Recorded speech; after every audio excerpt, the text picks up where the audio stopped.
tampaknya ini akan berdampak positif begitu Berdampak ya. Karena positif memang untuk ini ini. proyek dari nasional ya, Kang Proyek Panji ya, nasional, ya. proyek nasional yang memang ada di wilayah Kabupaten Serang, Iya, Provinsi Banten begitu. strategis itu. Kalau nggak salah geotermal ini untuk pembangkit atau Pembangkit listrik. pembangkit listrik Iya, ya, dari dengan panas bumi. panas bumi. Panas bumi, ya. Nah, ini ada penolakan sebelumnya dari masyarakat Padanincang sendiri terkait Iya, dengan dampak lingkungan yang mungkin nanti bisa ditimbulkan dari adanya geotermal geothermal tersebut, ini. iya. Nah, ini mungkin nanti ke depannya seperti apa? Nah, Ya, mungkin ada babak lanjutan. babaknya lagi seperti apa? Karena lumayan Iya. cukup panjang juga ya ini dari Lumayan tahun panjang. beberapa tahun yang lalu gitu ya. Kita udah mengawal dari 2018 kalau saya nggak salah sih. Sudah Iya, udah 2 lama. tahun berjalan ya untuk geothermal ini sendiri. Oke, ada berita ringannya kah atau memang masih hard news semua? Ini kebetulan memang hard news Hard news semua semua ya. ini ya. Apalagi nih? Ada dari halaman lain mungkin? Aduh, untuk halaman lain juga cukup hard news Oke, ini. nggak apa-apa. Terkait yang ini ya. Oke, mungkin bisa di Pandeglang. Pandeglang itu untuk yang akan kita bahas dari Lebak sebenarnya, tapi di Pandeglang ini baru dirapatkan kemarin bahwa Pandeglang menyatakan akan melakukan pembelajaran tatap muka di bulan Agustus gitu. Oke, jadi si siswanya akan diundang ke sekolah gitu. Siswa akan diundang ke sekolah. Oke. Itu untuk melakukan pembelajaran tatap muka di bulan Agustus. Gitu. Nah, ini, Alasannya mungkin karena tidak jadi dalam SK kan nantinya. Oke. Jadi otomatis di Pandeglang juga akan dimulai bulan Agustus. Bulan Agustus. Itu di setiap kecamatan kah, hanya apakah di tempat tertentu saja? Nanti itu akan ada di setiap kecamatan. Oke. Kita coba live Instagram dan ini alhamdulillah. Kita sapa dulu Pak Kadis. Assalamualaikum Pak Kadis. Waalaikumsalam warahmatullahi wabarakatuh. Maaf nih Pak lagi di jalan nih. Siap Pak Kadis, mohon izin ini untuk diganggu waktunya sebentar. Ada agenda rapat ya kebetulan ya Pak Kadis ya. Iya. Ini cukup menarik dan untuk penyintas Serga juga ingin tahu nih Pak Kadis terkait dengan kemarin Bupati Iti katanya menyurati Menteri Pendidikan begitu ya Kang Panji ya. Iya betul. Terkait dengan sulitnya diterapkan belajar daring kalau di Lebak sendiri. Saya nggak sendirian nih Pak Kadis, ada Kang Panji dari Banten Pos yang nanti akan coba tanya-tanya lebih lengkapnya. Silakan Kang Panji. Oke. Assalamualaikum Pak Kadis. Waalaikumsalam Kang. Punten Pak Kadis yang mengganggu sejenak waktunya. Jadi ini kita ingin tahu sih sebenarnya terkait surat yang diajukan oleh Bu Iti ke Pak Nadiem itu. Sebenarnya itu tujuan dari surat itu apa itu sebenarnya awalnya itu? Begini Pak, jadi Kabupaten Lebak memang saat ini masih dalam masuk zona kuning ya. Zona kuning lah, alhamdulillah sudah mulai turun, asalnya kan zona oranye. Sekarang sudah zona kuning.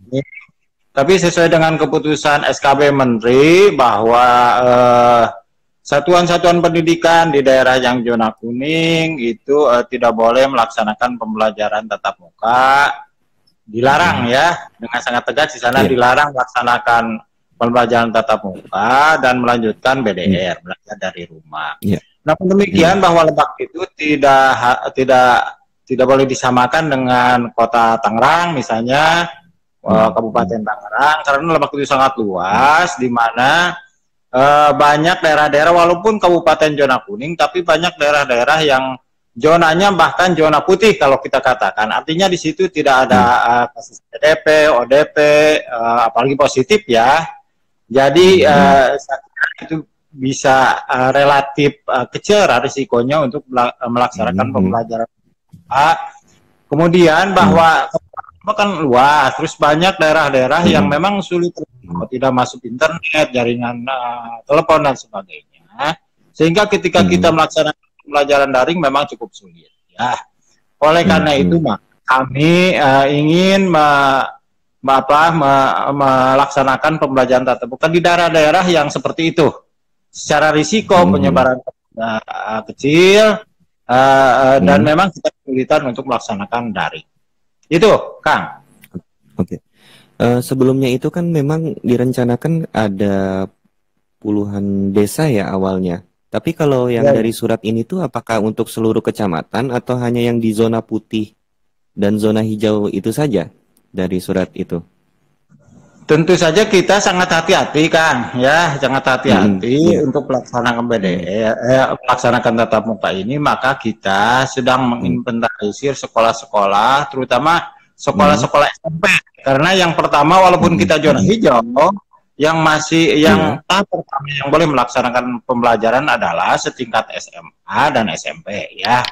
Oleh karena itu maka kita mudah-mudahan lah kita nanti sedang mengevaluasi, Kang, sekarang ini kita dengan sebagainya mengevaluasi bagaimana kiranya daerah-daerah tertentu itu bisa dilaksanakan tatap muka, apakah berbahaya secara kesehatan dan sebagainya, dan kita mengevaluasi sekolah-sekolah itu apakah sudah siap, karena kita harus sudah ada daftar periksanya, sekolahnya harus sudah punya bagaimana menjaga dari penyebaran COVID, ada maskernya sudah siap nggak, siswa-siswanya pakai masker 3 lapis, kan, maskernya juga sesuai dengan aturannya, kemudian alat cuci tangan pakai sabun, kemudian disinfektan, atau udah siap belum semuanya yang sudah disyaratkan sesuai dengan protokol kesehatan. Kalau sudah siap, kita akan mencoba untuk membuka sekolah-sekolah yang memang tadi saya katakan secara risiko penyebaran sangat kecil, karena anak siswanya daerah situ, kemudian guru-gurunya juga daerah situ, dan orang tuanya banyak, tidak terlalu banyak yang keluar masuk dari kampung itu. Kita akan mulai dengan SMP, dan kita sedang membahas untuk 6 SMP yang prioritas, ya. Mudah-mudahan tidak ada kasus di daerah, ya. Itu 6 SMP yang prioritas, Pak. Untuk awal ini 6 SMP yang jadi prioritas. Ya, kita itu di kecamatan mana aja, Pak, ya? Kita sebenarnya sudah mengidentifikasi yang kira-kira sangat safe lah, ya, untuk belajar tatap muka. Harus ada 11, tapi kelihatan siapannya sesuai dengan protokol kesehatan 6 yang siap. Oleh karena itu kita akan mulai, mungkin mudah-mudahan lah 2 minggu ke depan sudah mulai pembelajaran tatap muka di sekolah itu, ya. Kemudian kalau memang selama 2 bulan bagus, tidak ada masalah, kita akan buka yang lainnya dan sebagainya. Ya, itu, Kang. Kalau apa namanya, hasil jawaban dari surat Bu Iti tersebut ke dari Kemendikbudnya sendiri bagaimana, Pak? Belum, Kang, belum. Ya, kita sedang koordinasi secara baik surat maupun secara langsung koordinasi dengan Kemendikbud melalui perwalian. Kita akan koordinasi ini bagaimana. Ya, enggak gitu ya. Saya kira saya sudah juga konsultasi, diperbolehkan selama tim gugus tugas membolehkan untuk kita untuk melaksanakan pembelajaran tatap muka. Itu, Kang. Itu jadi dari tim gugus tugas juga memberikan penilaian juga, Pak, ya, untuk dibolehkan atau tidak belajar di sekolah lagi. Itu yang utama, Kang. Yang tahu kan mereka. Kesehatan masyarakat, mereka yang lebih tahu. Kita konsultasi apakah hal ini bisa direkomendasikan tidak. Gitu. Rata-rata, Kang, di daerah kecamatan tengah lah, ya, ada Lebak Gedong, ada Lewi Damar, ada juga Sobang dan sebagainya, ada Bayah dan sebagainya. Cirinten ya, Pak, ya. Cirinten juga, mudah-mudahan daerah itu kan risiko penyebarannya mungkin menurut kacamata kami, ya. Kita besok akan membahas dengan gugus tugas, kan, atau mungkin kita tambah lagi buat gugus tugas bisa di sini risikonya saja bisa saja begitu, ya. Gitu. Jadi bisa juga selain dari 6 sekolah tersebut gitu untuk ininya. Iya, bisa saja nanti kalau menurut gugus tugas misalnya ini aman kalau di sini misalnya risikonya tidak terlalu berat, ya. Bisa saja karena banyak sangat ketat, saya kira sangat ketat yang harus kita penuhi untuk melaksanakan pembelajaran tetap. Begitu, Kak. Selain masalah tadi kan masalah sinyal, masalah infrastruktur dan sebagainya, ada masalah lain nggak, Pak, yang ditemukan ketika dalam belajar daring selama ini gitu? Kita akui memang Lebak itu masih banyak daerah yang blank spot. kita inventarisasi dari Dinas Kominfo itu ada 82 desa yang masih blank spot ya. Satu sisi kita jaringan, di sisi lain memang kemampuan ekonomi masyarakat orang tua murid kan tidak sama. Ada yang punya HP tidak bisa beli kuota, ada yang beli, ada yang tidak punya HP dan kuota. Itu banyak hambatan. Makanya kita untuk tahu walaupun belajar di rumah, kita mencoba membuat panduan agar lebih efektif dibandingkan sebelumnya ya pada akhir tahun yang lalu. Kita bikin panduan, kita menyiapkan modul dan sebagainya, dan kita berbagai upaya lah untuk memberikan pelayanan pembelajaran kepada siswa. Semangat yang terpenting bagi kami bagaimana, yang utama saya kira bagaimana menjaga semangat belajar mereka walaupun di rumah begitu. Karena saya melihat begini, karena mereka belajar di rumah, kemudian orang tua juga kurang peduli pendidikan, anaknya ikut orang tua ke pasar, ada yang ikut dagang dan sebagainya. Lama-lama kan mereka udah tahu uang, ya akhirnya mereka kebablasan jadi tidak sekolah gitu. Itu yang kita khawatir. Ya. Tapi dari selama ini kalau ini agak sedikit melenceng dikit ya Pak ya. Dari 82 blank spot itu temuan dari Dinas Pendidikan sendiri bagaimana itu proses belajarnya mereka dari yang 82 daerah yang blank spot tersebut? Ada berbagai upaya saya kira, bahkan salah satunya ada juga yang kerjasama dengan DKM Kang di kita dengan Ketua Majid karena siswanya di sekitar Kampung itu ada juga kerjasama dengan Ketua Masjid ya. Pembelajarannya luar biasa, semangat guru-guru untuk memberi pelajaran. Yang kedua dengan peminjaman buku ya ke siswa di jadwal, datang ke sekolah kemudian di buku dalam jangka waktu, dikasih tugas dalam jangka waktu tertentu kembali ke sekolah, nyetorkan tugasnya, kemudian dikasih buku lagi dan sebagainya lah, banyak ya. Nah, kita sudah menyiapkan modul, kita juga bagikan modulnya, nanti apa yang harus dilaksanakan oleh siswa minggu berikutnya ke sekolah, dan kami memang untuk guru-guru tetap di sekolah kecuali yang sangat berisiko untuk memberikan pelayanan. Ada juga yang datang yang kebanyakan untuk SD datang ke rumah-rumah Kang. Datang ke rumah-rumah, ada kelompok 5 orang, di situ guru datang secara bergiliran, bergantian, dibagi wilayah, di situ ngasih pembelajaran kepada siswa.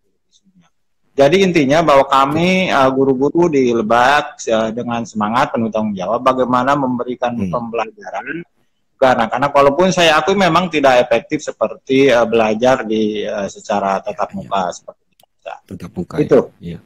Ya, kenapa Pak ke SMP yang dipilih Pak bukan SD? Kan selama ini yang jadi persoalan ini biasanya itu anak SD yang lebih sulit untuk belajar daring tersebut gitu. Ya. Begini, sesuai dengan SKP Menteri Kang, Pak, apabila katakanlah kita hijau sekarang, yang diperbolehkan untuk kegiatan tatap muka, yang pertama itu adalah tingkat SMP, SMA dan sederajat. Kemudian di situ ada masa transisi 2 bulan. Ya. Kalau di masa transisi, tentu saja di masa transisi itu pembelajaran sangat ketat walaupun masih bisa tatap muka untuk SMP dan SMP. Kalau selama 2 bulan tidak ada masalah, baru SD bulan ketiganya. Itu aturannya. Setelah ketiga SD katakan tidak ada masalah, SD masuk. Kemudian 3 bulan berikutnya atau bulan kelima baru bisa PAUD. Itu aturannya. Oh gitu. Jadi aturan yang untuk ngatur itunya. Iya, dari keputusan Menteri bersama seperti itu, SKB-nya ya. Jadi yang pertama SMA, sederajat dan SMP 2 bulan berjalan. Kalau tidak ditemukan kasus yang membahayakan, maka bisa dilanjutkan ke SD. Yang ketiga. Kalau ada gejala harus ditutup, wajib ditutup. Ya, wajib ditutup lagi. Seperti itu. Wajib ditutup lagi ya untuk ininya. Ya, mudah-mudahan enggak lah ya. Mudah-mudahan bisa terus berlanjut untuk ininya. Dan semoga cepat hijau Kang. Ya, zonanya ya. Amin. Iya kan kalau di Lebak itu ada zona suci itu putih gitu. Tapi untuk Iya. ininya Pak, teknisnya juga yang sudah dibayangkan untuk SMP itu kayak gimana Pak belajar tatap mukanya? Apakah shift atau hanya jaga protokol kesehatan saja untuk ininya, untuk murid-muridnya tersebut? Yang jelas bahwa sesuai dengan ketentuan bahwa maksimal 50%. Satu kelas itu maksimal 5 siswa. Kemudian jaraknya minimal 1,5 meter, ya, antar siswa. Iya. Kemudian tidak boleh ada kegiatan pembelajaran yang sifatnya bersentuhan. Tidak boleh ada pelajaran olahraga, ekstrakurikuler. Itu masih tidak boleh selama 2 bulan itu. Ya, tidak boleh buka kantin, anak-anak tidak boleh istirahat dan harus tetap ketika jam belajarnya harus istirahatnya di dalam dan harus bawa makanan. Ya, jadi tidak boleh ada jajanan. Aturannya seperti itu. Itu dimasuki selama 2 bulan pertama. Ini berlaku seluruh Indonesia saya karena aturannya. Iya. Gitu. Jadi sangat ketat lah ya. Dan kita harus pantau terus. Kalau nanti yang 6 itu yang kita rencanakan, kita akan pantau bagi tugas di Dinas Pendidikan untuk masing-masing memantau pembelajaran di sekolah itu. Saya kira itu, Kang. Itu yang 6 sekolah itu SD negeri atau SMP negeri atau ada swastanya juga, Pak? Yang kita SMP negeri. Ya. SMP negeri saja untuk itunya. Iya. Oke. Iya. Mbak Fitri, mudah-mudahan berjalan. Oh gitu. Amin. Kalau sekarang ini rapat evaluasi surat tersebut atau bagaimana, Pak? Beda, kita rapat kerjasama dengan Kabupaten Tangerang, Bogor, Pandeglang. Oh gitu. Tangan. Oh gitu. Ya. Begitu, Kang. Jadi dua minggu ke depan ya kira-kira akan mulai diberlakukannya ya untuk ininya. Ya mudah-mudahan. Ya mudah-mudahan dan saya kira semua bisa berjalan kalau sama-sama orang tua mendukung itu. Seandainya misalnya orang tidak bisa menjaga anaknya juga percuma juga ya. Di sekolah menjaga dengan tepat, di rumahnya orang tuanya keluar masuk daerah tanpa protokol kesehatan juga rumah sebenarnya. Iya. Sama aja ya jadinya. Tapi dari ada hasil surveinya ke orang tua atau emang ini juga udah ada diskusinya dengan orang tua terkait belajar ke sekolah kembali ini? Gini tahapannya, jadi setelah kita evaluasi, kemudian kita lihat, misalnya daftar periksanya, peralatannya sudah siap, sikap sekolahnya sudah siap, nanti harus ada rapat dengan orang tua, itu harus ada persetujuan. Kalau orang tua menganggap, kalau orang tuanya, komite menganggap jangan Pak, nggak boleh. Atau misalnya begini, dari sekian siswa itu ada orang tua yang merasa keberatan untuk melaksanakan maka anak siswa itu nggak apa-apa tidak ke sekolah, tapi kita kasih. Kemudian guru misalnya ada gurunya bukan daerah setempat, apalagi melalui zona merah, itu tidak boleh. Boleh juga tidak boleh. Ya tetap belajarnya dari rumah, kasih tugas nanti mekanismenya, prosedurnya kita tetapkan lah ya seperti itu. Oke, siap. Ada tambahan Mbak Fitri? Oke. Pak Kadis mohon izin nih ikut nimbrung ya Kang Panji ya. Ini kalau nanti teknisnya sendiri Pak Kadis itu kan dari mulai SMP dulu ya Pak Kadis ya. Iya, nanti itu sistemnya shift per shift dari kelas itu ada maksimal jumlah siswa atau gimana nih Pak Kadis biar nanti mungkin bisa ada jaga jarak dari siswa satu ke siswa yang lain gitu. Iya. Itu tentu saja harus ada shift kalau siswanya banyak. Tapi memang daerah-daerah yang jauh itu biasanya siswanya sedikit. Ya, paling dibagi shift biasanya ya. Bagi shift diatur sedemikian rupa sehingga kita bisa jaga jarak ya, maksimal 1,5 meter ya antara siswa dan maksimal 18 per kelas. 18 per kelas ya, per kelas. Jadi ini memang sudah ada aturan dari pusatnya begitu ya. Ya betul. Dari pusat sendiri. Nah ini untuk sementara waktu ini kan baru dimulai untuk SMP. Nah untuk SD-nya ini masih tetap belajar di rumah dengan seperti apa nih konsepnya? Kalau daring kan tadi agak sedikit terkendala koneksi, kemudian juga mungkin terkendala peralatan, smartphone dan lain sebagainya. Seperti apa untuk tingkat SD dan SMA-nya sendiri nih? Kalau untuk SD, saya kira karena aturannya tidak boleh buka dulu. Kita melihat yang SMP dulu ya. Kenapa SMP dulu? Karena dianggap bahwa siswa SMP itu bisa diatur lah. Ya, kalau suruh jaga jarak bisa jaga jaraknya seperti SD. Makanya kita SMP dulu. Nanti kalau 2 bulan berikutnya tidak ada masalah, mulus, tidak ada kasus, itu baru SD-nya. Di sekitar itu tentu saja. Dan mudah-mudahan terus dari situ ke ini. Yang terpenting jaga kesehatan, keselamatan anak kita, tenaga pendidikan masyarakat itu yang utama. Dan untuk desa SD tetap SD belajar dari rumah, pembelajarannya tadi ada peminjaman buku dan sebagainya lah. Itu inovasi dari para guru memberikan pembelajaran untuk daerah yang sulit ini. Begitu ya. Baik.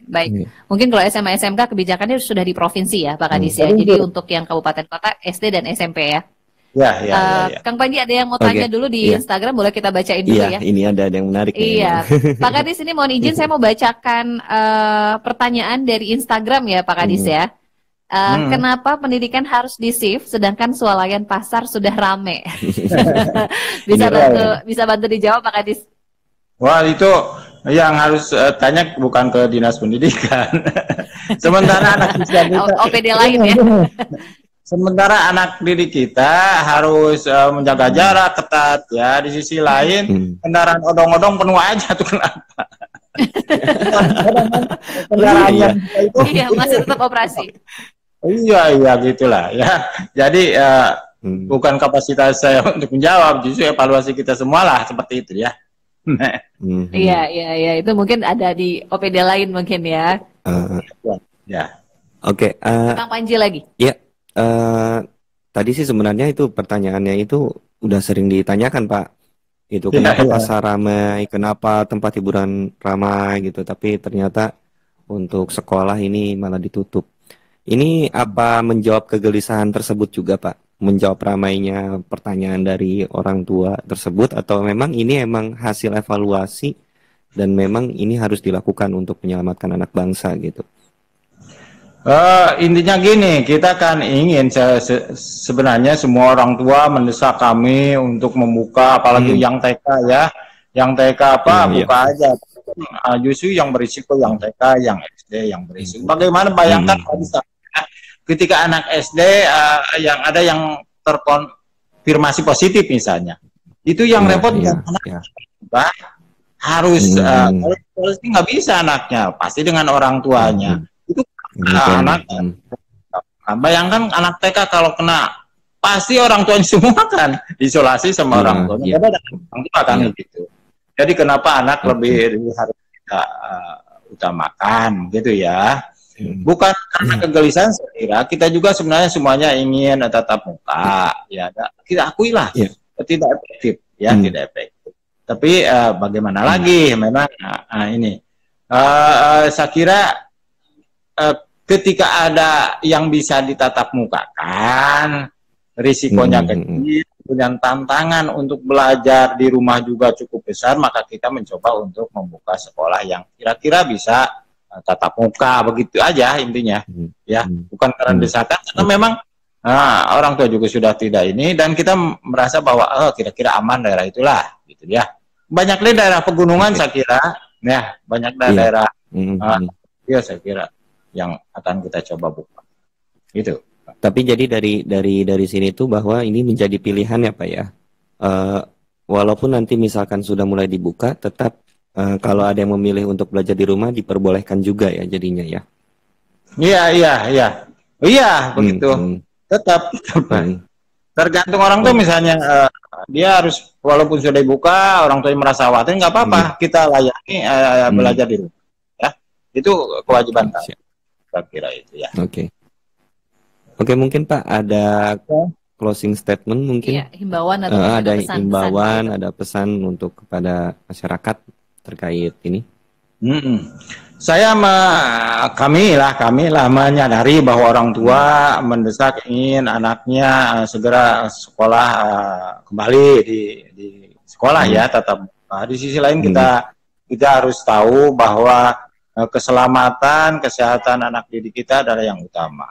Kesehatan masyarakat yang utama. Apalah artinya anak ini tapi kondisinya kurang sehat kan nggak bagus juga. Yang utama itu. Yang kedua, walaupun di mana saya kira kita harus tetap menjaga semangat belajar.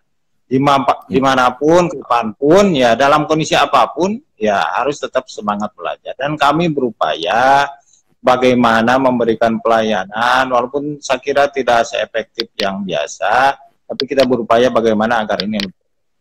Saya kira itu ya closing saya. Terima kasih dan mohon maaf yang kurang berkenan. Terima kasih. Baik, Assalamualaikum. Pak Kadis. Waalaikumsalam. Pak Kadis boleh disapa dulu teman-teman Instagram yang sudah menyaksikan siaran kita pagi ini, Pak Kadis.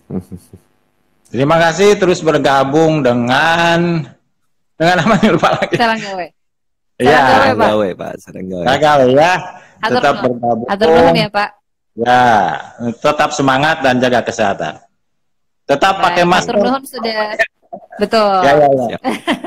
Sudah ada, Pak, sudah disiapkan. Sudah standby kalau masker harus diwajib dipakai ya, Pak Kadis ya. Ya. Makasih ya. Baik, atur nuhun Pak Kadis. Wassalamualaikum. Waalaikumsalam warahmatullahi wabarakatuh. Baik, tadi kita sudah live bareng sama Pak Kadis.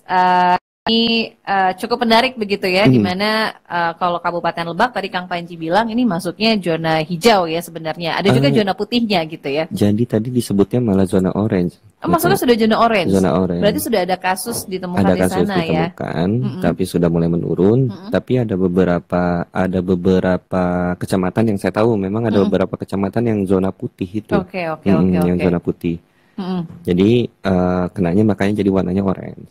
Nah, sedangkan dari surat SKB itu, disebutkan bahwa kalau zona orange itu berarti dilarang untuk tatap muka. Ya. Nah, makanya Bu Iti mencoba untuk melobi lah ya, melobi ke Kemendikbud untuk ininya. Untuk agar bisa ada pembelajaran tatap muka gitu. Karena kendala itu tadi jaringan internet. Kemudian juga keterbatasan masyarakat yang memiliki fasilitas untuk bisa daring begitu ya. Terutama mungkin jaringan internet kan ya. Jaringan internet yang mungkin agak sulit untuk diakses ya. Iya, karena sudah terpetakan ada 82 blank spot di ini, lumayan ya, 80 banyak sekali itu ada blank spot, otomatis itu tidak ada sinyal. Tidak ada sinyal. Tidak ada sinyal. Dan memang saya pernah ke beberapa kecamatan tersebut. Jadi yang blank spot itu memang yang zona putih memang itu. Wah, yang kayak tidak ada kasus sama sekali ya, tapi ternyata blank spot. Blank spot itu. Tapi tadi catatan dari Pak Kadis, catatannya ini kan SMP dulu yang dimulai. SMP dulu, iya. Nah, ini kalau misalnya sudah akan 2 minggu lagi ya rencananya. 2 minggu lagi berarti Agustus juga. Agustus ya. Itu juga harus dengan catatan tidak ada kasus, kemudian juga kebanyakan orang tuanya kan nggak keluar masuk daerah-daerah Lebak gitu ya. Jadi otomatis ini mudah-mudahan bisa dijaga itunya gitu.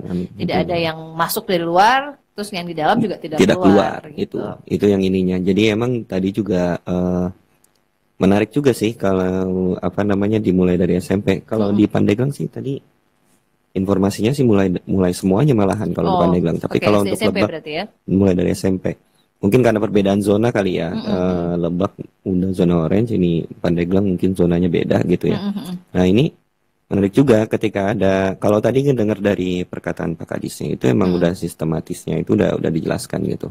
Nanti dari 6 SMP ini nanti dimulai 2 bulan, kalau sudah baru dibuka lagi untuk tingkatan bawahnya. Iya. Nah, mungkin kalau tingkatan SMP anak-anak sudah mulai bisa diatur, sudah bisa diberikan pemahaman seperti apa menjaga protokol kesehatan ya. Kalau untuk anak SD kan agak susah untuk ini ya. Iya. Berarti harus ada ya mungkin shift tadi nih misalnya seminggu untuk kelas 1 misalnya gitu ya. Mungkin ada teknis yang memang bisa. Yang harusnya bisa diinin juga sih emang agak ini juga ya, katanya kan kalau di SD itu kan sebenarnya lingkupnya juga di lingkungan daerah-daerah situ juga kan. Jadi sebenarnya kalaupun jauh ya, kalaupun tidak di sekolah pun mereka bersentuhannya itu di ini kan di lingkungan rumahnya. Makanya juga kadang-kadang jadi aneh sendiri juga beberapa masyarakat bertanya soal itu gitu. Oke. Tapi emang ini sedikit menjawab kegelisahan orang tua murid kayaknya gitu. Karena itu tadi ya sudah mulai dari Maret pertengahan kayaknya ini sudah nggak terima ya mungkin untuk yang di Lebak sana ya, kalau di kota ada kabupaten mungkin sudah mulai daring gitu, masih ada asupan apa namanya pelajaran gitu. Tapi kalau yang di sana karena tadi koneksinya agak susah, black spot dan lain sebagainya, otomatis sudah berbulan-bulan ya. Nggak bersentuhan dengan pelajaran, walaupun tadi itu ada solusi, itu ada guru keliling, guru bikin kelompok belajar gitu kan. Jadi emang ya tetap diusahakan pelajaran itu tetap ada gitu, tetap masuk ya. Tetap masuk. Kita juga nggak tahu nih sampai kapan ya. Ini seperti ini akan, kita sih pengennya cepat gitu ya, tapi bisa balik normal lagi. Ya, tapi ternyata tembus sudah 100.000 lebih untuk hari ini makanya kemarin. Ini juga. Oke, kita sambut dulu teman-teman ini di Instagram sudah gabung dan di Facebook. Ini ada Iqbal Muhammad, terus juga ada Indah Pertiwi, ada King Kuiki, ada Mami Hoka, Saiful, ada Sofyan juga, ada Lutfi tadi juga sudah bertanya ya untuk di Instagram. Di Facebook terima kasih juga yang sudah bergabung. Kita akhiri dulu untuk Instagram dan Facebooknya karena tadi sudah selesai untuk ngobrol dengan narsum. Kita masih ada satu sesi lagi ya Kang Panji, nanti kita coba ngobrol soal bantos lagi kalau gitu.